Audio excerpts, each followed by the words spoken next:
തുഫലെ നമ്മൾ അല്പം മുമ്പ് കേട്ട ഒരു വാർത്ത എന്ന് പറയുന്നത് AK ബാലൻ, അതായത് ഈ തെരഞ്ഞെടുപ്പ് കാലത്ത് അദ്ദേഹത്തിൻ്റെ വിടുവായുത്തരവ് എന്ന് വേണമെങ്കിൽ പറയാം. അതായത് കേവലം ഒരു നിയോജക മണ്ഡലത്തിൽ 1000 വോട്ട് പോലും ഇല്ലാത്ത ജമാഅത്ത് ഇസ്ലാമി ആയിരിക്കും UDF അധികാരത്തിൽ വരികയാണെങ്കിൽ ആഭ്യന്തര വകുപ്പ് ആര് കൈകാര്യം ചെയ്തിരുന്നാലും അവരുടെ പിൻസീഡ് ഡ്രൈവ് ഉണ്ടാവും എന്ന രീതിയിലാണ് പറഞ്ഞത്.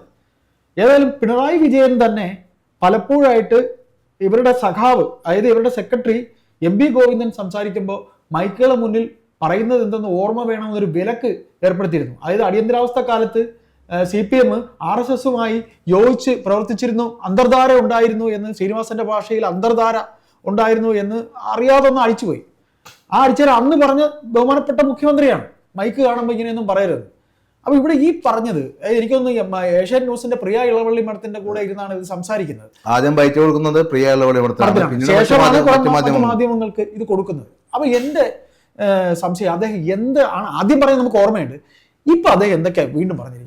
ഇന്നിപ്പോ ഏകദേശം അല്പസമയം മുമ്പ് AK ബാലൻ വാർത്താ മാധ്യമങ്ങളെ കണ്ടിരുന്നു. അദ്ദേഹം വാർത്താ സമ്മേളനത്തിൽ കുറെ കാര്യങ്ങൾ പറഞ്ഞിരുന്നു. അതിന് നമുക്ക് അദ്ദേഹം പറഞ്ഞ കാര്യങ്ങൾ ചുരുക്കി പറയാം. UDF അധികാരത്തിലെത്തിയ ജമാഅത്ത് ഇസ്ലാമി ആഭ്യന്തരം കൈകാര്യം ചെയ്യുമെന്ന തന്റെ പ്രസ്താവനയിൽ മാപ്പ് പറയാൻ മനസ്സില്ലെന്ന് ബാലൻ. പ്രസ്താവനക്കെതിരെ ജമാഅത്ത് ഇസ്ലാമി നൽകിയ വക്കീൽ നോട്ടീസിന് ഒരാഴ്ചക്കുള്ളിൽ മറുപടി നൽകും. എന്നാൽ നിരുപാധിക മാപ്പ് പറയാനോ നഷ്ടപരിഹാരം നൽകാനോ തനിക്ക് മനസ്സില്ല. ജയിലിൽ പോകാനാണ് അന്തിമ വിധിയെങ്കിൽ സന്തോഷപൂർവ്വം സ്വീകരിച്ച് ജയിലിൽ പോകും. കേസും കോടതിയും തന്നെ സംബന്ധിച്ച് പുത്തരിയില്ലെന്നും ബാലൻ പറഞ്ഞു. വിദ്യാർത്ഥി ജീവിതത്തിൽ മിച്ചഭൂമി സമരത്തിൽ പങ്കെടുത്ത് 30 ദിവസം കണ്ണൂർ സെൻട്രൽ ജയിലിൽ കിടന്ന ആളാണ് ഞാൻ. അതായത് ബാലൻ NGO അധ്യാപക സമരവുമായി ബന്ധപ്പെട്ടും റിമാൻഡിലായിട്ടുണ്ട്. മന്ത്രിയായിരുന്നപ്പോൾ എൻ്റെ പേരിലുണ്ടായിരുന്ന പ്രധാനപ്പെട്ട കേസിൽ ഒറ്റപ്പാലം കോടതി 2.5 വർഷം ശിക്ഷിച്ചിരുന്നു. പിറ്റേ ദിവസം തന്നെ ശിക്ഷയ്ക്ക് സ്റ്റേ വാങ്ങി. എനിക്ക് മന്ത്രിസ്ഥാനം നഷ്ടപ്പെടുകയും ചെയ്തില്ല. കേസും കോടതിയും എന്നെ സംബന്ധിച്ച് പുത്തരിയില്ല. തനിക്കെതിരെ ഉന്നയിച്ച ആരോപണങ്ങൾ വസ്തുതാവിരുദ്ധമാണ്. എന്നെയും എൻ്റെ പാർട്ടിയെയും പൊതുസമൂഹത്തിന് മുന്നിൽ അവഹേളിക്കുന്നതിനും അപമാനിക്കുന്നതിനും അപകീർത്തിപ്പെടുത്തുന്നതിനും വേണ്ടി പരപ്രേരണയിലൂടെ കെട്ടിച്ചമച്ചതാണ് ഈ ആരോപണം. ന്യൂനപക്ഷ കെട്ടിച്ചമച്ചതാണ്.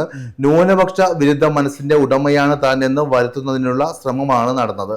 60 വർഷത്തിലേറെ കാലം നീണ്ടു നിന്നതാണ് തന്റെ പൊതുപ്രവർത്തനം എന്ന് പറയുന്നു. പിന്നെ ബാലന്റെ പ്രസ്താവനക്കെതിരെ 1 കോടി രൂപ നഷ്ടപരിഹാരം ആവശ്യപ്പെട്ടാണ് ജമാഅത്ത് ഇസ്ലാമി വക്കീൽ നോട്ടീസ്. പഴയ കാര്യങ്ങൾ, വർഗീയ കലാപം നടത്തിയെന്ന പ്രസ്താവന തിരുത്തണമെന്നും ജമാഅത്ത് ആവശ്യപ്പെട്ടു. ഇതിലേ എന്താ തുഫേലിന് എന്താ തോന്നുന്നു? അദ്ദേഹം ഇന്ന് ആരുടെ ധൈര്യത്തിലായിരുന്നു പറഞ്ഞിരിക്കുന്നത്? ഇത് പിണറായി വിജയന്റെ നമുക്കറിയാലോ, 2 ദിവസം മുമ്പ് പിണറായി വിജയൻ നടത്തിയ വാർത്താ സമ്മേളനത്തിലും ബാലനെ സപ്പോർട്ട് ചെയ്യുന്ന രീതിയിലാണ്. എന്നാൽ പാർട്ടിയുടെ ബഹുമാനപ്പെട്ട സെക്രട്ടറി MB ഗോവിന്ദൻ ബാലനെ തള്ളിപ്പറയുന്നു. ഇത് ശരിക്കും ഈ വരുന്ന നിയമസഭാ തെരഞ്ഞെടുപ്പിൽ ന്യൂനപക്ഷ വോട്ടുകളുടെ ഒരു ഏകീകരണം UDFന് അനുകൂലമായിട്ട് തീർച്ചയായിട്ടും ഉണ്ടാകും. ബാലന്റെ പ്രസ്താവന CPM പ്രത്യേകിച്ച് LDFന് അപകടകരമാം വിധം പ്രതിഫലനം ഉണ്ടാക്കുന്ന കാര്യത്തിൽ ഒരു സംശയമില്ല. അത് അത്രയും പറയുമ്പോൾ എനിക്ക് ഇതിൽ പറയുന്നത് ഒരു കാര്യം ശരി തന്നെയാണ്. പിണറായി വിജയൻ എന്ന് പറയുന്ന മുഖ്യമന്ത്രിയുടെ ബലത്തിൽ തന്നെയാണ് ഇന്നിപ്പോൾ ബാലന് സംസാരിച്ചത്. അവിടെ ഇതിപ്പോൾ കഴിഞ്ഞ ദിവസം തിരുവനന്തപുരത്ത് ഈ പറയുന്ന ആദ്യത്തെ പ്രസ്താവന വന്ന ശേഷം തിരുവനന്തപുരത്ത് ജില്ലാ കമ്മിറ്റി യോഗത്തിൽ MB ഗോവിന്ദൻ പറഞ്ഞിരുന്നു, ഭാവനയിൽ നിന്നുകൊണ്ട് ആരും അങ്ങനെ പറയാൻ പാടില്ല എന്ന് പറഞ്ഞിട്ടുണ്ട്. ഭാവനയിൽ നിന്നുകൊണ്ട് അങ്ങനെ വന്നാൽ ഇങ്ങനെ സംഭവിക്കും എന്നൊക്കെയുള്ള, അങ്ങനെ ആയിരുന്നു ഇങ്ങനെയായിരിക്കും എന്നൊക്കെയുള്ള രീതിയിൽ പറയാൻ പാടില്ല, പറഞ്ഞത് തെറ്റാണ് എന്ന് തിരുവനന്തപുരത്ത് ജില്ലാ കമ്മിറ്റി യോഗത്തിൽ ആര്യ രാജേന്ദ്രനെ എല്ലാവരും കൂടെ കോർണർ ചെയ്ത ഒരു കമ്മിറ്റി യോഗം ഉണ്ടായിരുന്നു കഴിഞ്ഞ ദിവസം. ഇപ്പൊ എല്ലായിടത്തും നടന്നുകൊണ്ടിരിക്കുക. കാര്യം തോൽവി എന്തുകൊണ്ടുണ്ടായി എന്നുള്ളതിൻ്റെ ഇത് പഠനം നടത്തിക്കൊണ്ടിരിക്കുക. ഏരിയ കഴിഞ്ഞു, അല്ലെ ജില്ലാ ഘടകം കഴിഞ്ഞ് താഴേക്ക് അത് വരികയാണ്. അതായത് ജില്ലാ ഘടകം, ഏരിയ ഘടകം, ലോക്കൽ ഘടകം, പിന്നെ ബ്രാഞ്ച് ഘടകം. അപ്പോൾ ആ ജില്ലാ ഘടകത്തിലാണ് ഇന്നലെ ഈ പറയുന്ന പോലെ ചർച്ചയിൽ അദ്ദേഹം പറഞ്ഞത് ഒരു വശത്തോടെ നോക്കുമ്പോൾ ശരിയുമാണ്. കാര്യം MB ഗോവിന്ദൻ പാർട്ടി ക്ലാസ്സുകൾ എടുക്കുന്ന ആളാണ്. പറയുമ്പോൾ പ്രത്യശാസ്ത്രവും മറ്റ് പിന്നെ താത്വികമായ അവലോകനവും അതേപോലത്തെ ഒരു വാചകം തന്നെയാണ് അദ്ദേഹം ഇപ്പോഴും പറഞ്ഞത്. ഭാവനാ ലോകത്തിൽ നിന്നുകൊണ്ട് ഇത്തരത്തിലുള്ള പ്രസ്താവനകൾ നല്ലതല്ല. ശരിയാണ്. കാര്യം ഇതൊരു ഇലക്ഷൻ അടുത്ത് വരുന്ന ഒരു സന്ദർഭം.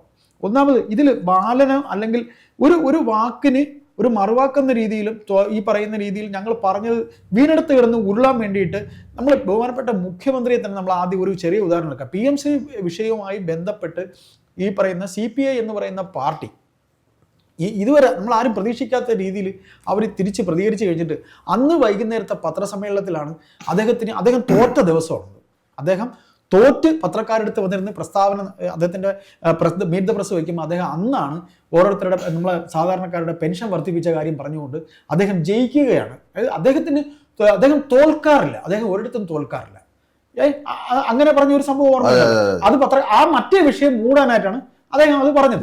ഇത് പിണറായി വിജയനാണ് AK ബാലനിലൂടെ തോൽക്കുന്നത്. പിണറായി വിജയനാണ്. കാര്യം ജമായത്ത് ഇസ്ലാമിയെ ഇങ്ങനെ പറയണമെന്നുണ്ടെങ്കിൽ ഏതാനും ഒരു കൊല്ലോ 2 കൊല്ലം മുമ്പ് ഹിന്ദുവിൽ ഈ പറയുന്ന പിന്നെ ലേഖനം കൊടുത്തത് ഈ പറയുന്ന പിണറായി വിജയൻ എന്ന് പറയുന്ന മുഖ്യമന്ത്രി തന്നെയാണ്. കാര്യം കഴിഞ്ഞ ഭരണകാലത്ത് ഇവർ ജയിച്ചു വന്നത് എങ്ങനെയാ?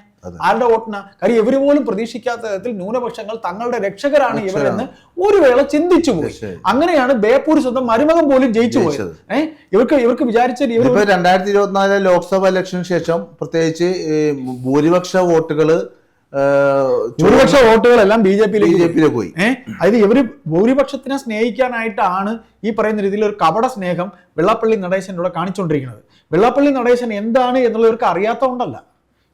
അപ്പൊ നമ്മൾ പറഞ്ഞു വന്ന വിഷയം ഇതാണ്. ന്യൂനപക്ഷങ്ങളെ ഇപ്പൊ കഴിഞ്ഞ കുറച്ച് നാളായിട്ട്, കഴിഞ്ഞ ഒരു 2 കൊല്ലത്തിന് ഇപ്പുറം, അതായത് ഇപ്പൊ ഈ ലോക്സഭാ ഇലക്ഷൻ കഴിയുന്നതിന് മുമ്പാണെന്ന് അദ്ദേഹത്തിന് ഈ പ്രസ്താവന വന്നത് അല്ലെ? ഈ ഹിന്ദുവിന് കൊടുത്ത അഭിമുഖം അത് ഒരു വർഷം. അതെ. അപ്പൊ അവിടെ മുതൽ തന്നെ ഈ മുഖ്യമന്ത്രി ചെയ്തത് തെറ്റാണ് എന്ന് പാർട്ടിക്കകത്ത് സംസാരമുണ്ട്. ഇത് VS ആണ് പറഞ്ഞിരുന്നുണ്ടെങ്കിൽ ഈ പറയുന്ന ആൾക്കാരൊക്കെ സംസ്ഥാന കമ്മിറ്റി ഇരുന്നെങ്കിൽ അദ്ദേഹത്തിനെ എടുത്ത് ക്രൂശിച്ചനെ. ഇവിടെ ഇദ്ദേഹമാണ് പിണറായി വിജയൻ, അതായത് ബഹുമാനപ്പെട്ട മുഖ്യമന്ത്രി പിണറായി വിജയനാണ് പാർട്ടി, അദ്ദേഹമാണ് എല്ലാം പാർട്ടി സെക്രട്ടറി അദ്ദേഹം തന്നെ, മുഖ്യമന്ത്രി അദ്ദേഹം തന്നെ, എല്ലാം അദ്ദേഹം തന്നെ ആയിരിക്കുന്നതുകൊണ്ടാണ് അന്നും ഇത് കോൺട്രവേഴ്സി. അപ്പൊ അന്നേ ഈ വിഷയം പറ്റി ഇവിടെ ഇരിക്കുവാണ്. ഈ ഇലക്ഷനെ എങ്ങനെ നേരിടും? കാര്യം ഈ ജമാഅത്ത് ഇസ്ലാമിയെ ഇന്നലെ അവർ ആരാണ് കൂടെ നിർത്തിയിരുന്നത്? ചേട്ടൻ ജമാഅത്ത് ഈ മൊത്തത്തിൽ നമുക്ക് 1996 നിയമസഭാ ഇലക്ഷൻ, അന്ന് EK നായനാര് അധികാരത്തിലാണ്. അന്ന് ജമാഅത്ത് ഇസ്ലാമിയുടെ പിന്തുണ കിട്ടിയത് ഈ ഇടതുപക്ഷത്തിനാണ്. 2006 VS സർക്കാർ കയറുന്നത് 98 സീറ്റ് കിട്ടിയാണ് VS സർക്കാരിന് കയറിയത്. അന്ന് ജമാഅത്ത് ഇസ്ലാമി കേരളം മുമ്പാടും കൊടുത്ത പിന്തുണ ഇടതുപക്ഷത്തിനാണ്. കുറ്റിപ്പുറത്ത് KT ജലീലിന് വേണ്ടി പരസ്യമായി ജമാഅത്ത് ഇസ്ലാമി ഇറങ്ങി. അന്ന് ജമാഅത്ത് പാർട്ടി സെക്രട്ടറിയായ പിണറായി വിജയൻ പറഞ്ഞ ഒരു ഇതുണ്ട്, ദേശാഭിമാനി ജമാഅത്ത് ഇസ്ലാമിക്ക് അനുകൂലമായിട്ട് മുഖപ്രസംഗം എഴുതി. അന്ന് പാർട്ടി സെക്രട്ടറിയായ പിണറായി വിജയൻ, ബഹുമാനപ്പെട്ട ഇപ്പോഴത്തെ മുഖ്യമന്ത്രി, പറഞ്ഞത് ദേശീയ അന്തർദേശീയ വിഷയങ്ങളിൽ വ്യക്തമായ നിലപാടുള്ള സംഘടനയാണ് ജമാഅത്ത് ഇസ്ലാമി. ശരിക്കും അതിന്റെ പൊരുൾ എന്താണെന്ന് അറിയാമല്ലോ. ജമാഅത്ത് ഇസ്ലാമി ഡെഫിനിഷൻ അറിയാമല്ലോ ജമാഅത്ത് ഇസ്ലാമിയുടെ. അപ്പൊ അങ്ങനെ ഈ പറയുന്ന ഹിന്ദു ദിനപത്രത്തിൽ ഈ ലേഖനം എഴുതിയപ്പോഴേ ഇവർ ആകെപ്പാടെ മെഴുകി വാരി ഇരിക്കുന്നതിന്റെ ഇടയിൽ കൂടെ ഇന്നലെ വന്ന് വീണ്ടും ഇത് പറഞ്ഞിട്ട് ആ പറയുന്ന ബേപ്പൂർ വിഷയം, മാറാട് വിഷയം ജനം മറന്നിരുന്ന സംഗതി. ജനം മറന്നിരുന്ന ഒരു വർഗീയ കലാപം. 23 വർഷം 2003 മെയ് 3 ഈ സംഭവങ്ങൾ ഉണ്ടാകുന്നത്. 23 വർഷമാറായി. അപ്പൊ വീണ്ടും ഇത് കുത്തിപ്പൊക്കുന്നതിന് പിന്നിലാണ് ഇലക്ഷൻ കാലത്ത്. അപ്പൊ ഇതിനകത്ത് നമ്മൾ വായിച്ചെടുക്കാനുള്ളൊരു കാര്യം, ഈ പറയുന്ന AK ബാലനും അല്ലെങ്കിൽ മറ്റുള്ളവർക്ക് ഈ ഹിന്ദു വോട്ട് കിട്ടണം എന്നവരുടെ മനസ്സിൽ ആഗ്രഹമുണ്ട്. അത് ഇത്തരത്തിൽ കേവലം ഒരു ഈർക്കിൽ എന്ന് വേണമെങ്കിൽ പറയാം, ഒരു ഈർക്കിൽ തുരുമ്പായിട്ടുള്ള, അതായത് മുസ്ലിം സംഘടനകളിൽ ഇപ്പം മുസ്ലിം ലീഗ് പോലും ഇവരെ ഒന്നും പറയത്തില്ല. അല്ലെങ്കിൽ പോട്ട് വേറെ സംഘടനകൾ എല്ലാം, മുസ്ലിം ലീഗ് ഒഴികെ ബാക്കി എല്ലാം ഇത് ഈ പറയുന്ന ആണല്ലോ. അപ്പൊ ഇങ്ങനെ വെറും ഒരു ഈർക്കിൽ തുണ്ടായിട്ടുള്ള ഇതിനെ പറയണമെന്നുണ്ടെങ്കിൽ ഇത് പറയുന്ന കേട്ട് RSSന്റെ വോട്ട്, അയ്യോ CPM നേതാവ് ഇതാ ജമാഅത്ത് ഇസ്ലാമി എന്ന് പറയുന്ന ഒരു സംഘടനയെ പറഞ്ഞതുകൊണ്ട് നമുക്കെല്ലാം പോയി കുത്തിക്കൊടുക്കാം എന്ന് ഒരു ധാരണയാണ് ബഹുമാനപ്പെട്ട AK ബാലന് എന്നുണ്ടെങ്കിൽ അതൊക്കെ അങ്ങ് മാറ്റിവെച്ചാൽ ഈ പറയുന്ന മനുഷ്യൻ മറന്നിരുന്ന ഒരു കലാപത്തെ ഓർമ്മപ്പെടുത്തിയിരിക്കുകയാണ്. കാര്യം ഹൈലി സെൻസിറ്റീവ് ഒരു കാലത്തോടെയാണ് നമ്മൾ പോയിക്കൊണ്ടിരിക്കുന്നത്. ജാതിയും മതവും അതിന്റെ മേലുള്ള അവകാശവും.